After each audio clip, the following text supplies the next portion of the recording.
একজন ছাত্রলীগ মারলে 5,000 টাকা, একজন পুলিশ সদস্য মারলে 10,000 টাকা। ঘোষণা ছিল পুলিশ মারলে 10,000, ছাত্রলীগ মারলে 5,000, দাবি ডিবি হারুনের।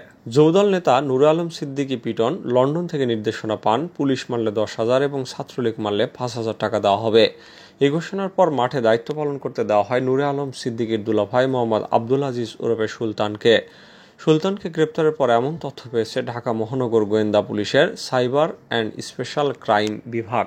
ডিবির দাবি, গ্রেপ্তার আব্দুল আজিজ ছাত্রদের মিছিলে টাকার বিনিময়ে টোকায় এবং ছিন্নমূল শ্রেণীর লোকদের ঢুকিয়ে দেন। এরপর তাদের দিয়ে দেশব্যাপী হত্যা, ভাঙচুর, অগ্নিসংযোগ ও লুটপাটের মাধ্যমে ধ্বংসযজ্ঞ চালাতে জামাত, শিবির এবং বিএনপি ক্যাডারদের নির্দেশনা দিয়ে আসছিলেন। টাকার বিনিময়ে টোকায় এবং ছিন্নমূলদের দিয়ে রাজধানীর উত্তরা ও আবদুল্লাপুর সহ দেশের বিভিন্ন গুরুত্বপূর্ণ স্থাপনায় ভাঙচুর, অগ্নিসংযোগ এবং হত্যাযজ্ঞ চালানো হয়।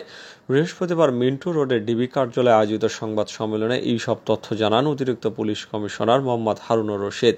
তিনি বলেন, সরকার পতন আন্দোলন বাস্তবায়নে মোহাম্মদ আব্দুল আজিজ সুলতান টোকা এবং ছিন্নমূল শ্রেণীর লোকদের দিয়ে জামাত, শিবির এবং বিএনপির ক্যাডারদের নির্দেশনা দেন।